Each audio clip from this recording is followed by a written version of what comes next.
जितना ये मुद्दा इनको पसंद है उससे ज्यादा मुझे लगता है आपको पसंद है। मैडम आपको जितना ये मुद्दा इनको पसंद है उससे ज्यादा मुझे लगता है आपको पसंद है। मैडम आपको मैं पसंद हूं, मैं क्या करूं, इसलिए बार बार बुला रहे थे आप। अपने फायदा देखकर मतलब आपने यू टर्न ले लिया। क्या यू टर्न? यही यू टर्न, पहले रोज कहते थे डेली हियरिंग कराओ, नहीं, यू टर्न नहीं है, फैसला कराओ, हम लटकाते हैं। हरगिज यू टर्न नहीं लिए। आज भी हम सीधे रास्ते पर चल रहे हैं, सिराते मुस्तकीम पे। हम तो यही कह रहे हैं कि ये लोग देखिए फायदा ये लोग उठाना चाह रहे हैं। बड़ा कीजिए वैसे साहब। नहीं, दिल बड़ा करने का सवाल नहीं है, कानून और इंसाफ का सवाल है। अगर किसी की भावनाओं पर फैसला होगा तो फिर ये मुल्क में सेकुलरिज्म नाम की चीज़ ही ख़त्म हो जाएगी। आप ये देखिए कि ये तमाम बातें सही कहें, ये नहीं बता रहे हैं कि ये बोले मूर्तियां वहाँ निकली नहीं।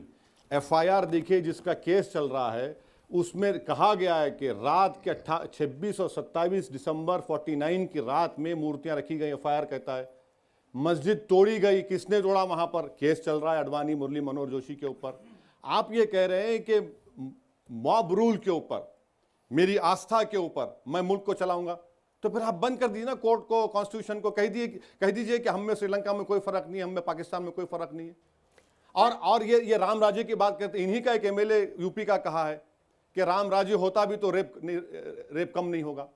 अरे क्या क्या कह रहे हैं, कहाँ आप हम ये कह रहे हैं ना कि ये मुद्दे पे बहस तो ये करना चाहिए था कि हमने इतने नौजवानों को नौकरियां दी हैं, हमने इकोनॉमी को रिवाइव कर दिया है, हमारे एक्सपोर्ट्स में इजाफा हुआ है, पेट्रोल की कीमत कम हो चुकी है, डॉलर 40 रुपए पे आ चुका है। ये नहीं, मगर इस इश्यूज पर लाएंगे और एक दाढ़ी वाले को खड़ा कर देंगे सामने और लगा चला मामला, बजाइए बाजा, और लोग तालियां मारते रहेंगे।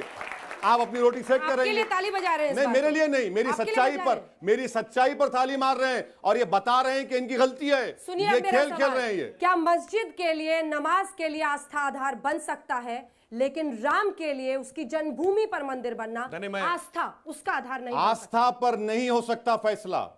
मेरे और आस्था के ऊपर इस कोर्ट का फैसला नहीं होगा। कोर्ट का फैसला होगा तो डॉक्यूमेंट्स और एविडेंस के ऊपर होगा। ओवैसी साहब, हम आपसे शुरू करेंगे। आप बड़े गर्व से कहते हैं कि मैं भारत माता की जय नहीं बोलूंगा। ओवैसी साहब, हम आपसे शुरू करेंगे। आप बड़े गर्व से कहते हैं कि मैं भारत माता की जय नहीं बोलूंगा। यहां बैठी जनता, टीवी पे देख रही जनता जानना चाहती है कि आखिरकार भारत माता की जय बोलने में इतनी तकलीफ क्यों?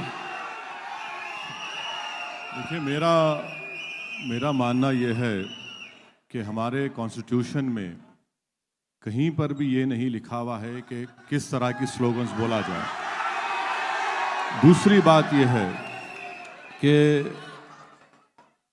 अगर आप सावरकर की हिंदुत्व पढ़ेंगे तो सावरकर के हिंदुत्व में होली लैंड और फादरलैंड का जिक्र है, जिसमें सावरकर ये कहते हैं कि मुसलमान और क्रिश्चियन इस मुल्क को होली लैंड नहीं मानते, और सावरकर ये भी कहते हैं कि इस मुल्क की पूजा करना चाहिए, इबादत करना चाहिए, जो मुसलमान और क्रिश्चियन नहीं करेंगे।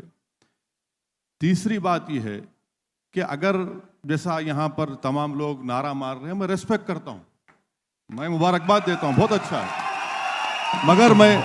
मगर यहाँ पर यह भी कहूँगा कि ये मेरा फैसला है, आप या कोई मुझे मजबूर नहीं कर सकता।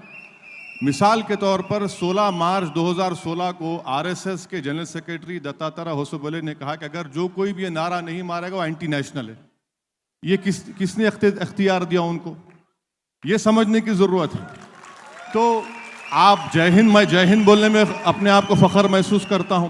तो हो क्या रहा है कि हिंदुस्तान में एक हिंदू नेशनलिज्म को इंपोज करने की कोशिश की जा रही है। मैं ये कह रहा हूं कि इंडियन नेशनलिज्म को मैं फॉलो करूंगा। हिंदू नेशनलिज्म ये बोलता है कि सिर्फ एक ही मजहब रहेगा, एक ही कल्चर रहेगा, मिलिटेंट होगा, एग्रेसिव होगा, सेंट्रलाइज्ड लीडरशिप होगी। इंडियन नेशनलिज्म ये कहता है कि तमाम कम्युनिटीज को मानेंगे, कंपोजिट कल्चर को मानेंगे, डाइवर्सिटी को मानेंगे। हिंदू नेशनलिज्म 1200 साल की गुलामी की बात करता, इंडियन नेशनलिज्म सिर्फ 200 साल की गुलामी की बात करता। तो ये फर्क है। तलाक़े बिद्दत इस्लाम में, कुरान में है और गुनाह है। है और गुनाह है। तो यही तलाक़े बिद्दत इस्लाम में, कुरान में है और गुनाह है और गुनाह है। तो यही तो मैं कह रही हूं। आपको तो जो गुनाह है उसको सरकार कह रही है कि क्रिमिनल ऑफेंस है। कश्यप को एक्सपोज करने का टाइम आता आप भाग जाते हैं, निकल। अरे सुनो तो सही, अंजना को क्यों एक्सपोज कीजिएगा सर? आर्टिकल मोदी जी को एक्सपोज कीजिए। अरे मोदी करके आए पार्लियामेंट में करके आए हैं, सब सुनकर आए हैं, आपको भी बता रहे हैं। आर्टिकल 26 क्या है? आर्टिकल 26 क्या है बताइए? आर्टिकल 26 सेक्ट ऑफ डिनोमिनेशन के प्रोटेक्शन का राइट है, और ट्रिपल तलाक जो है वो हनफी स्कूल ऑफ थॉट का हिस्सा है।